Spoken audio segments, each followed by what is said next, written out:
9 पहेलियों की चुनौती।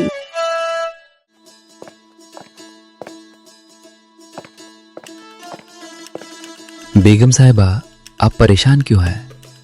क्या बात है? जहाँपना, मुझे एक पहेली का उत्तर नहीं मिल रहा। कैसी पहेली? वो कौन सा प्राणी है जो प्रातः काल 4 पैरों से, दोपहर में 2 पैरों से, संध्या काल में 3 पैरों से और रात्रि में बिना किसी पैर के चलता है? अकबर सोच में पड़ गए। बहुत विचार किया पर उत्तर समझ न आया। बेगम साहिबा, चलिए दरबार में चलते हैं। कोई न कोई इस पहेली का उत्तर अवश्य देगा। दरबार पूरी शान से सजा हुआ था। बेगम ने पहेली दोहराई। वो कौन सा प्राणी है जो प्रातः काल 4 पैरों से, दोपहर में 2 पैरों से, संध्या काल में 3 पैरों से और रात्रि में बिना किसी पैर के चलता है? सभी दरबारी गहरी सोच में डूब गए। तभी एक मधुर आवाज गूंजी। इस पहेली का उत्तर हमें पता है। सभी की नजरें दरवाजे की ओर उठीं। एक सुंदर आत्मविश्वासी युवती आगे बढ़ी।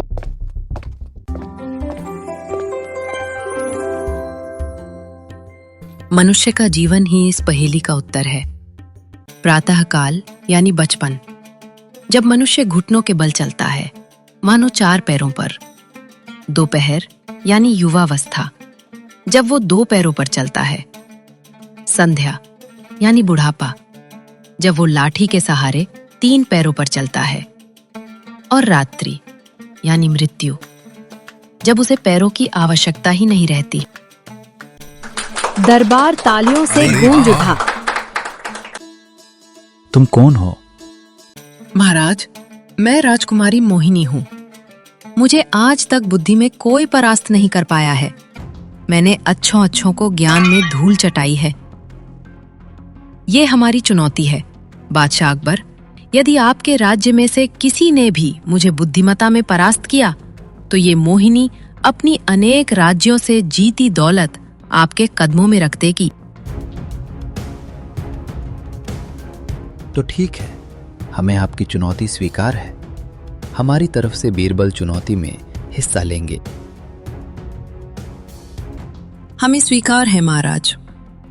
इस चुनौती में पहेलियां पूछी जाएंगी, जिसे बीरबल को सुलझाना होगा। उचित है, कल बीरबल आपको जरूर परास्त करेंगे। लेकिन अगर बीरबल परास्त हो गए, तो तोहफे के रूप में उन्हें हमारा दासत्व स्वीकार करना होगा, बादशाह अकबर।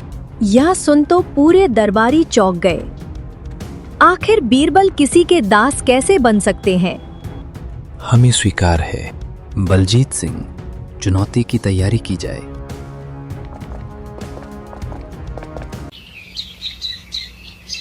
अगले दिन दरबार फिर से सजा। प्रतियोगिता शुरू की जाए।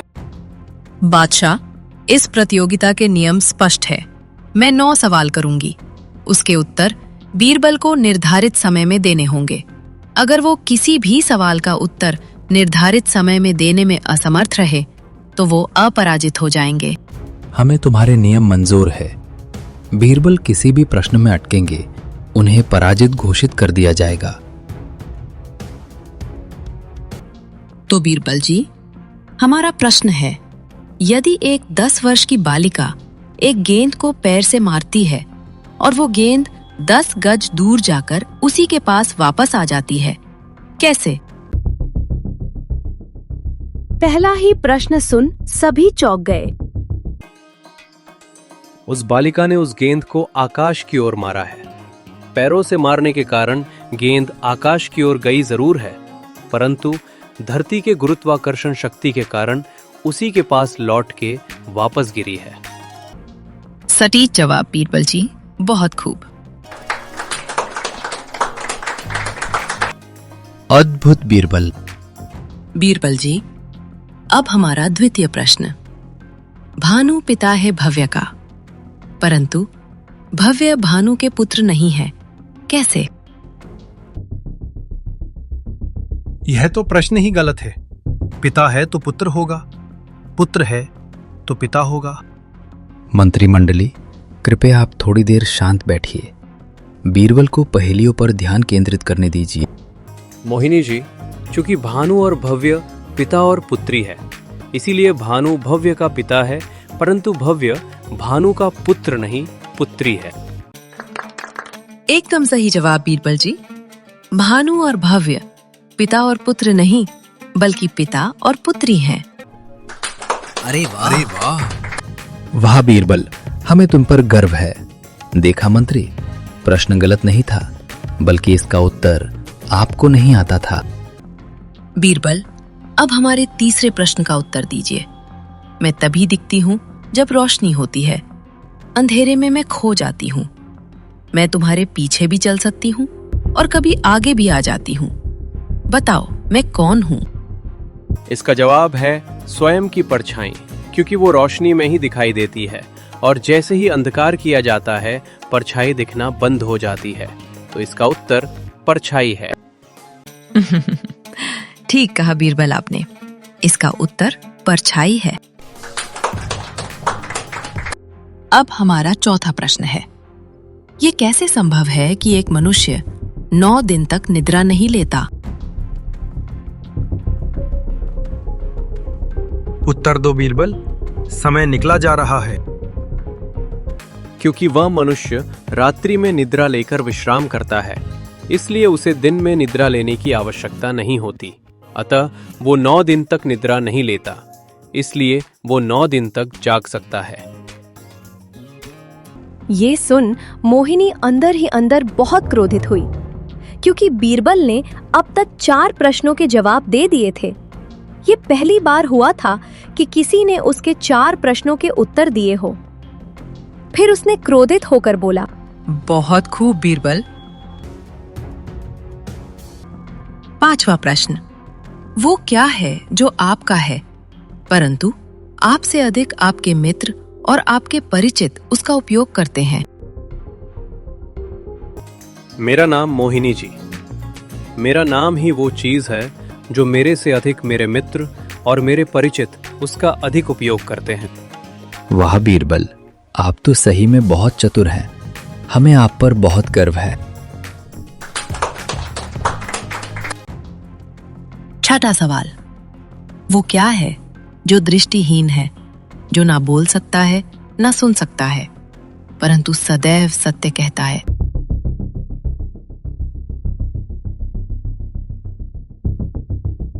इसका जवाब है दर्पण, जो ना बोल सकता है ना सुन सकता है, परंतु हमेशा सत्य बोलता है। मोहिनी सोच में पड़ गई कि आखिर बीरबल सारे जवाब एकदम सही कैसे दे रहा है। बहुत अच्छे बीरबल। मोहिनी ने ताली बजाई। तभी एक सेवक वहां कुछ पात्र ले आया। मोहिनी ने उसे जमीन पर रखने का इशारा किया। ये हमारा 7वां प्रश्न है, तो आसान तो नहीं होगा। बीरबल, आप इनमें से केवल एक पात्र को स्पर्श कर सकते हैं, वो भी केवल एक बार, और आपको इन पात्रों को इस क्रम में सजाना है कि ये एक भरे पात्र के पास एक खाली पात्र, पुनः एक भरा पात्र हो। बीरबल, अब हमारे राज्य का सम्मान आपके हाथों में है। हमारे शहंशाह की नाक मत कटवाना। बीरबल ने दूसरे पात्र को उठाकर उसका जल 5वें पात्र के अंदर खाली कर दिया। ऐसे वह उसी क्रम में हो गई जिस क्रम में मोहिनी देवी ने करने को बोला था। ये देखिए मोहिनी जी, एक पात्र भरा एक पात्र खाली उसी क्रम में जमा हो गया जिस क्रम में आपने जमाने को बोला था, वो भी सिर्फ एक पात्र को स्पर्श करके है।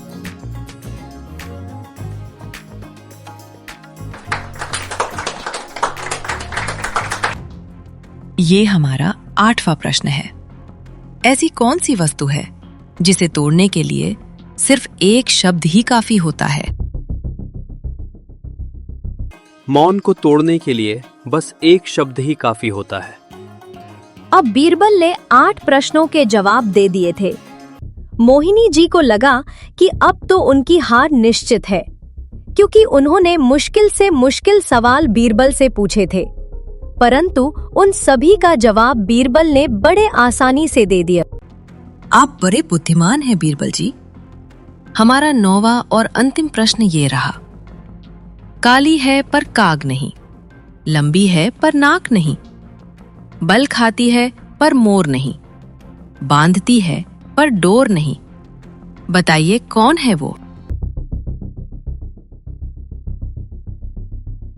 ये तो अत्यंत ही कठिन प्रश्न है। अब तो पक्का बीरबल को दास बनना पड़ेगा। उत्तर दीजिए बीरबल, आपके पास अब सिर्फ कुछ ही समय शेष है। बीरबल, आप उत्तर क्यों नहीं दे रहे हैं? आपका समय निकला जा रहा है, जल्दी कीजिए बीरबल। जैसे ही बीरबल जवाब देने के लिए आगे बढ़े, तभी मोहिनी देवी बोली, समय समाप्त हुआ बीरबल जी, आप पराजित हुए। और बीरबल जी, इस प्रश्न का उत्तर है चोटी, जो काली है पर काग नहीं, लंबी है पर नाग नहीं, बल खाती है पर मोर नहीं, बांधती है पर डोर नहीं। वह उत्तर नहीं दे पाए। लगता है बीरबल इतने भी चतुर नहीं जितना हम समझते थे। अब तो बीरबल को मोहिनी जी का दास बनना ही पड़ेगा। हाँ, नियमों के अनुसार अब बीरबल को मोहिनी जी की सेवा करनी ही पड़ेगी। बीरबल, हम तुम्हें ये स्मरण कराते हैं कि हमने तुम्हें पराजित किया है और इस कारण अब तुम मेरे दास हो और हम तुम्हारे स्वामिनी हैं। मोहिनी की बात सुन बादशाह अकबर क्रोधित हो गए। आखिरकार उनके चहेते बीरबल को कोई दास कैसे बना सकता है? मोहिनी देवी, आपकी चुनौती केवल बीरबल से नहीं बल्कि सम्राट अकबर से भी है। आप कहना क्या चाहते हैं बादशाह? आप ही के कहने पर हमने चुनौती के सवाल बीरबल से पूछे थे। कहना चाहते हैं कि ये चुनौती अभी समाप्त नहीं हुई है, क्योंकि प्रश्न पूछने का समान अधिकार बीरबल को भी है और अभी बीरबल ने सवाल नहीं पूछे हैं तो वो पराजित नहीं हुए हैं। किंतु बादशाह, नियम तो पहले ही निर्धारित थे कि जिस भी प्रश्न में बीरबल जवाब देने में असमर्थ रहे, तब से उन्हें हमारा दासत्व स्वीकार करना होगा। नियम वही जो हम निर्धारित करेंगे, क्योंकि हम यहाँ के बादशाह हैं। हर प्रतिस्पर्धा में दोनों प्रतिद्वंदियों को समान अधिकार मिलना चाहिए, इसलिए अब प्रश्न पूछने की बारी बीरबल की है। ठीक है महाराज, परंतु इस बार भी बीरबल पराजित हुए तो? इस बार बीरबल की जगह हमारा ताज तुम्हारे चरणों में होगा। यह सुनकर बीरबल सहित पूरा दरबार चौंक गया। बीरबल के लिए बादशाह अपना ताज अपनी कुर्सी न्योछावित कर रहे हैं। हमें स्वीकार है महाराज, परंतु हमारी ये इच्छा है कि ये द्वंद्व पूरे नगरवासियों के सामने हो। ठीक है, हम ये घोषणा करते हैं कि कल मोहिनी देवी और बीरबल के बीच चुनौती फिर से जारी की जाएगी। इतना बोलकर बादशाह गुस्से में दरबार से बाहर निकल गए।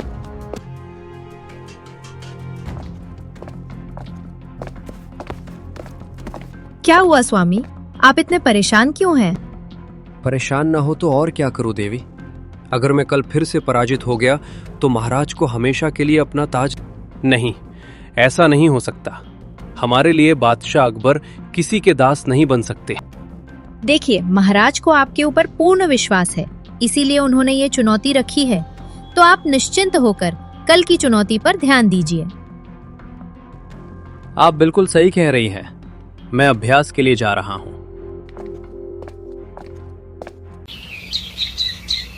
अगले दिन नगर वासियों के सामने दरबार सजा। बीरबल और मोहिनी दोनों चुनौती के लिए तैयार थे। चुनौती आरंभ की जाए। बीरबल, प्रश्न पूछना शुरू कीजिए।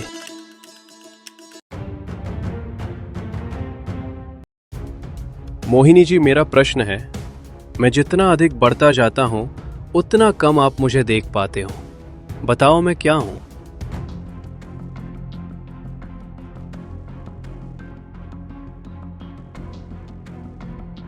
उत्तर है अंधकार।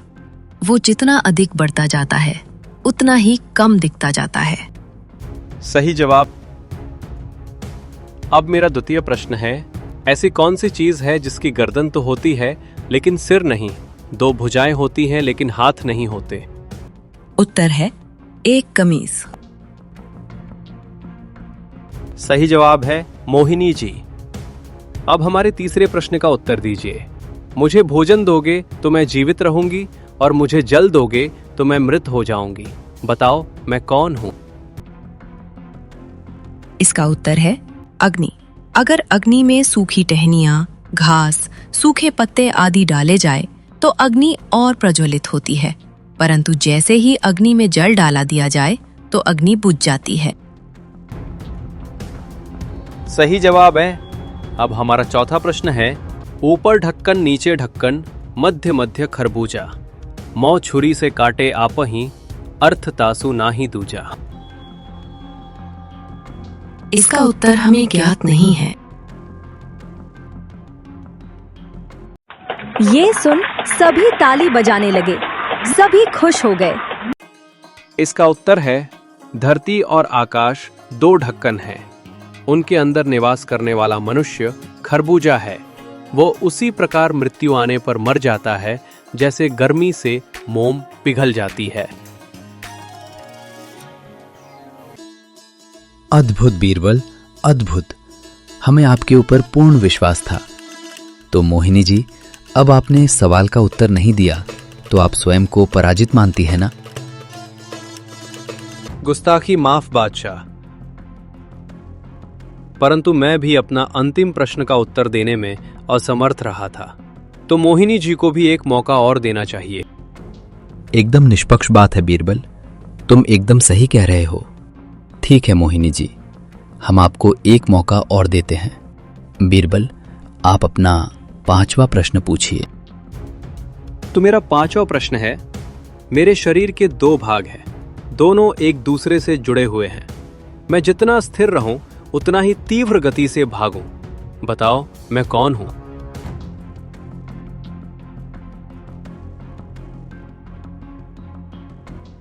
इसका भी उत्तर हमें नहीं आता, क्योंकि आप प्रश्न ही विचित्र पूछ रहे हैं। उत्तर है रेत घड़ी। तो इसका मतलब है वो कांच की घड़ी जिसमें रेत ऊपर से नीचे गिरकर समय बताती है।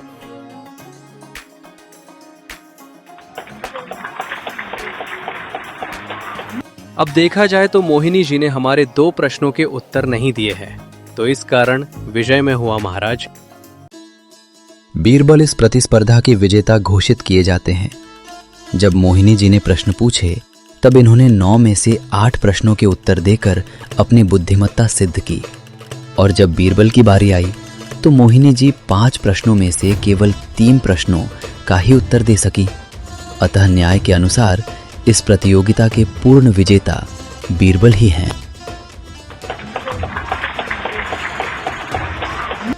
नहीं, ये उचित न्याय नहीं है बादशाह। बीरबल जानबूझे ऊटपटांग प्रश्न पूछ रहे हैं, जिनके जवाब तो केवल इन्हीं के पास है। इस प्रकार तो कोई भी प्रश्न पूछकर विजेता बन सकता है। तो इस प्रकार तो आपको भी विजेता घोषित करना गलत होगा, क्योंकि आपने भी ऐसे प्रश्न पूछे जिनके जवाब केवल आपको ही पता थे। तो आप कैसे सही और में कैसे गलत हुआ? चलिए मैं आपको एक अवसर और देता हूं। यहां उपस्थित हर कोई एक एक प्रश्न पूछेगा और हम दोनों में से जो भी उन प्रश्नों के उत्तर पहले देगा वही विजेता होगा। क्या मुझे बादशाह की अनुमति है? अवश्य बीरबल। मंत्री इन दोनों को एक एक घंटी दे दी जाए, और जो भी उस घंटी को सबसे पहले बजाएगा उत्तर देने का अधिकार सबसे पहले उसी को मिलेगा। कहिए मोहिनी जी, आप इस स्पर्धा से सहमत हैं या अपनी पराजय स्वीकार करती हैं? कदापि नहीं। इस बार हम आपको अवश्य पराजित करेंगे। परंतु महाराज, आपको अपनी कही बात याद तो है ना? परंतु मेरी एक शर्त है, इस प्रतियोगिता में महाराज की प्रतिष्ठा दांव पर नहीं लगेगी। ये केवल आपके और मेरे बीच होगी। महाराज अपना ताज आपके चरणों में नहीं रखेंगे। ठीक है, हमें मंजूर है। ये केवल हमारे और आपके बीच है। महाराज की प्रतिष्ठा को आंच नहीं आएगी। हमें पता था बीरबल, तुम हमेशा अपने से पहले अपने महाराज और अपने राज्य के बारे में सोचते हो। तो ठीक है, प्रतियोगिता शुरू की जाए। मंत्री, सर्वप्रथम आप प्रश्न पूछिए। तो मेरा प्रश्न है, लोग सदैव मेरी अपेक्षा करते हैं परंतु सामना करने से डरते हैं। बताओ, मैं कौन हूं? उत्तर है सत्य। लोग सदैव इसका सामना करने से डरते हैं। अब आप प्रश्न पूछिए बलदेव सिंह जी। जी बादशाह, वह ऐसा कौन सा जाल है जिसमें मनुष्य न चाहते हुए भी फंस जाता है? मोहजाल बलदेव सिंह जी। बिल्कुल सही जवाब है। मोहजाल ऐसा जाल है जिसमें मनुष्य न चाहते हुए भी फंस जाते हैं। अब आप प्रश्न पूछिए मंत्री जी। वो क्या जिसे बिना छुए तोड़ा जा सकता है?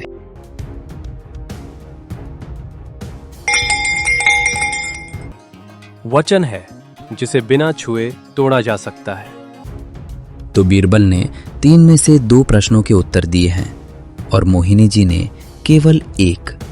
तो इस चुनौती का स्पष्ट विजेता बीरबल है।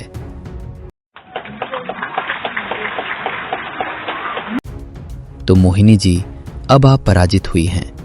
आप बीरबल को दास बनाना चाहती थी ना, परंतु अब बीरबल आपको दंड देंगे। बादशाह में मोहिनी जी को कोई दंड नहीं देना चाहता। इन्हें खुद को समझ आ गया होगा कि इन्होंने कितनी बड़ी गलती की है। आज हमें ये समझ आ गया है कि मैंने अपने अभिमान में कितनी बड़ी गलती की थी। आज मुझे समझ आ गया है कि बीरबल वाकई में कितने बुद्धिमान हैं। इस कहानी से हमें सीख मिलती है कि बुद्धि पर घमंड नहीं करना चाहिए। विनम्रता और सत्य ही सच्ची जीत दिलाते हैं। वीडियो को अंत तक देखने के लिए धन्यवाद। वीडियो पसंद आए तो लाइक, सब्सक्राइब और कमेंट करना ना भूलें। Shout out to Kirtiman Singla.